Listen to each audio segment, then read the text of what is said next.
What's up, everybody? This is Jared from Savvy Saving Couple, and this is the Harbor Freight 5-speed bench drill press. So today I'm just going to do a quick and dirty review on this drill press right here. And I've had it for well over 2 years now, so I figured it's about time that I do a review on it since I've had a lot of experience using it. So let's start off with some specs. The 5-speed bench drill press is 120 volt AC. It's 2.4 amps. Spindle speeds are between 760 RPM to 3070 RPM. You get a 45-degree left or right tilt on the table. The chuck can hold between a 1/16 inch shank and a 1/2 inch shank, and the spindle stroke is 2 inches. Well, the 5-speed bench drill press is a belt-driven drill press. So in order to change the RPMs of the spindle, you're going to have to open up this cover here, and you change the belt to the position on each pulley to get to the RPM that you want.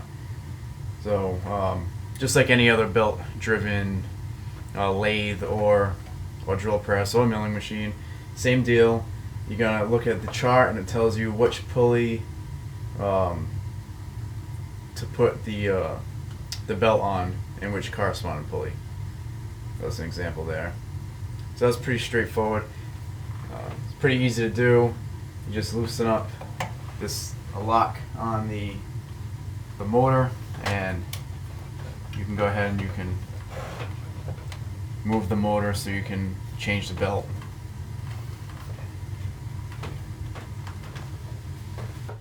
The table, at its lowest setting, has a distance from the bottom of the chuck of about 7 inches.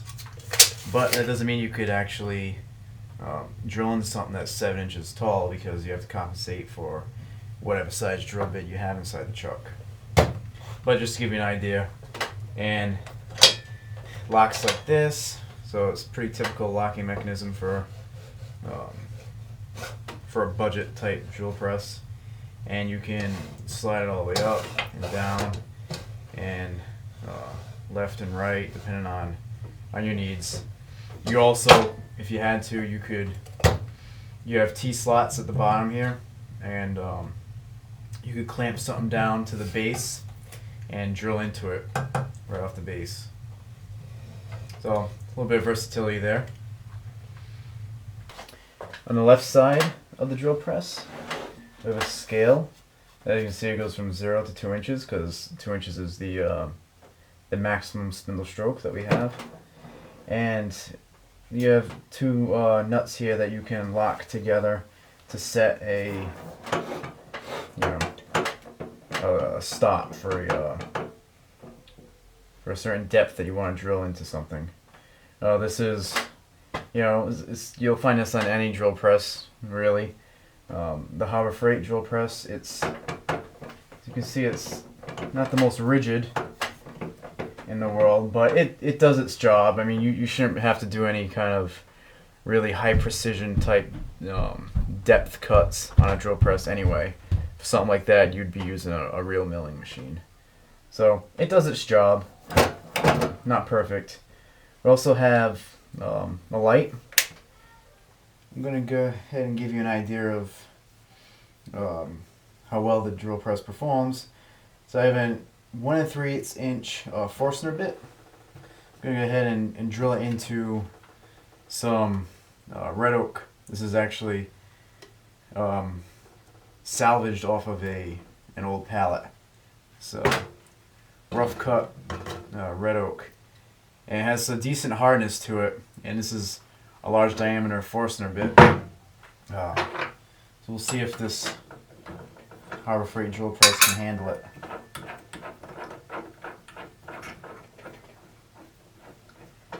I've actually, like I said, I've had this drill press for over 2 years now, but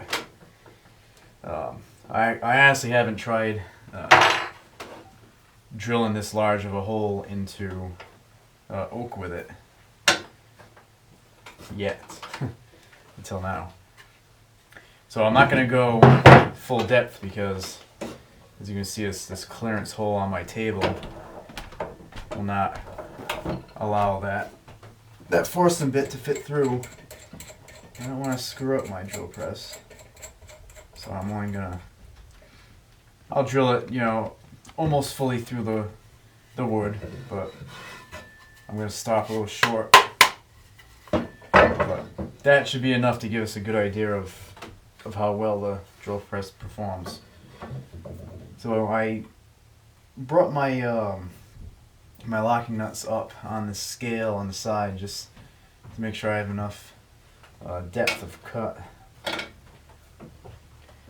And I also have already set my spindle speed to 760 RPMs because for this forcing bit here it has a max RPM of 800, so you don't want to go over 800.